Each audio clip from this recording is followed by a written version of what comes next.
Welcome back to the channel. Today, we're diving into one of the most talked about currencies in the world right now, the Vietnamese dong. With recent headlines about trade deals, shifting exchange rates, and the global move toward digital money, there's a lot to unpack.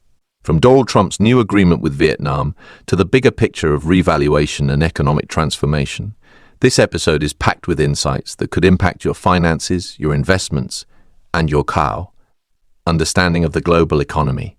So grab a seat, hit that like button, and let's get started. Did you know the Vietnamese dong is considered one of the lowest valued currencies in the world?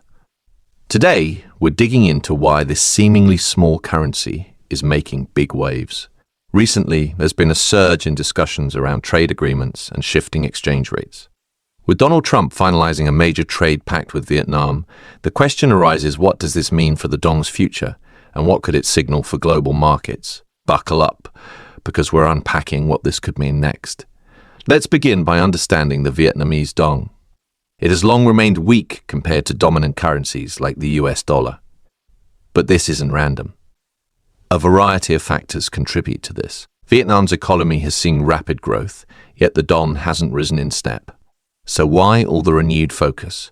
It's because of a recent trade deal signed by Donald Trump. What's this agreement about? It's primarily focused on reducing the trade imbalance between Vietnam and the United States. Sounds promising, but there's more to it.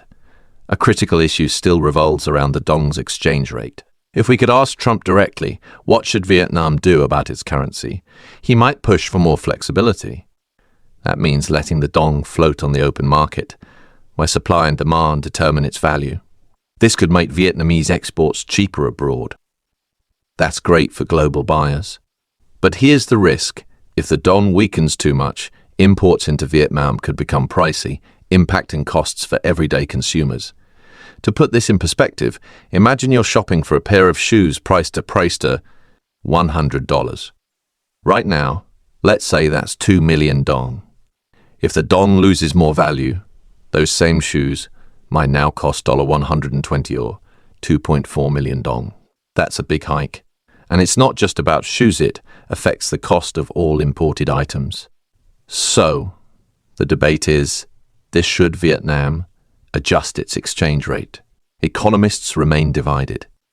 Some argue for stability to attract investment, while others push for a competitive rate to drive exports. Now, let's talk about what this means for everyday people. If the Vietnamese dong starts floating freely, the cost of living could rise dramatically. Inflation could creep in fast, affecting essential goods and services. And this isn't just about the wealthy. It touches families trying to buy food, students purchasing supplies, and workers commuting to jobs. Vietnam's strategy as a manufacturing destination depends on affordability. But if inflation spikes, foreign companies might pull back, threatening local employment. We've seen this play out elsewhere. Take the US-China trade war. The US slapped tariffs on Chinese goods, driving up costs and shaking up supply chains. Vietnam could face similar scrutiny if it mishandles its currency and trade position. The new Trump-Vietnam deal could bring opportunity or unintended consequences depending on how leaders respond.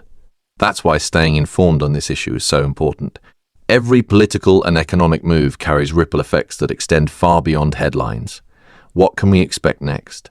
It's difficult to predict with certainty, but here's what we know. The global economy is deeply connected. Shifts in currency values, interest rates, or political policies can affect us all whether we realize it or not. So keep your eyes on global trade discussions and key market signals. These elements could influence the value of your money, your investments, and even your travel plans. Understanding how all this works helps you stay ahead in today's fast-changing world. Let's pivot slightly. Why go cashless? One major reason is convenience.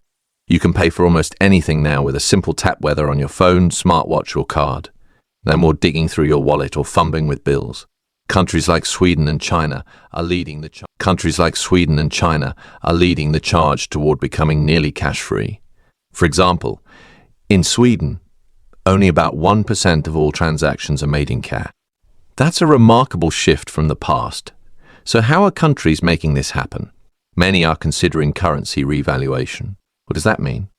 It means issuing new money at a new value. This move can help stabilize the economy and better reflect current market conditions. It's part of a broader trend. With revaluation, the biggest bill might no longer be worth what it was. Instead, digital platforms take over.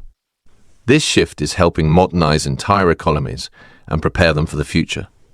What does this look like in daily life? Think of digital wallets. Companies like Apple, Google, and Samsung are transforming how we pay. These tools link directly to your bank and let you complete a transaction in seconds.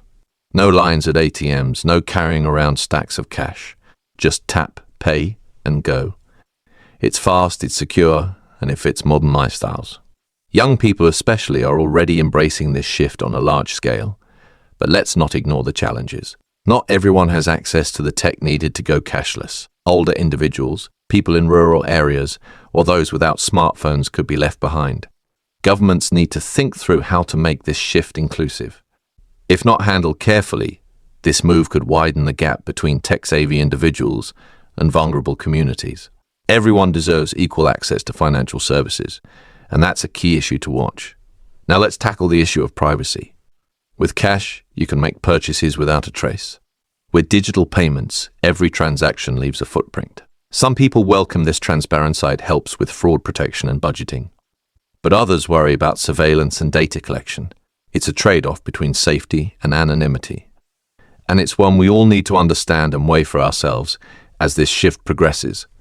So what can you do right now? Get informed.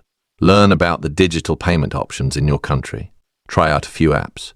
Talk to your bank about digital alternatives. And don't give up cash entirely just yet. Keep a bit on hand for emergencies.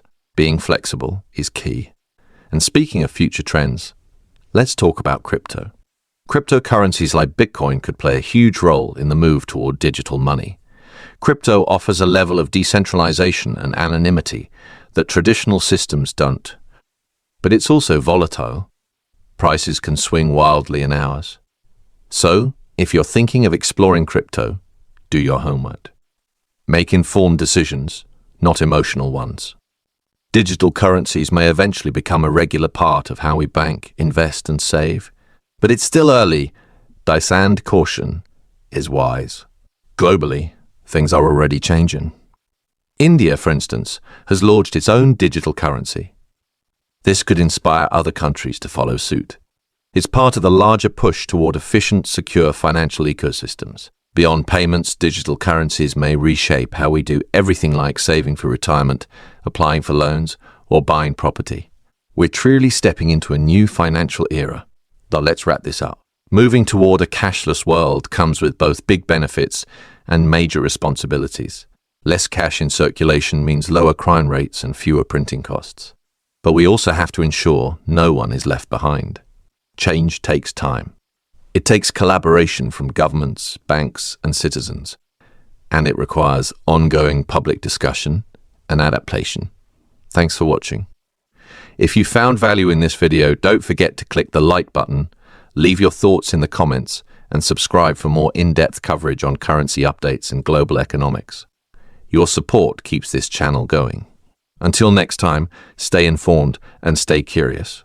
Thanks for watching today's breakdown on the Vietnamese dong, global trade developments, and the shift toward a cashless economy. If you found this video helpful or thought-provoking, be sure to give it a like, share your thoughts in the comments below, and don't forget to subscribe to the channel for more updates on currencies, economic shifts, digital finance trends. Your support means a lot and helps us continue bringing you the insights that matter most. Until next time, stay informed, stay curious, and stay ready for what's next.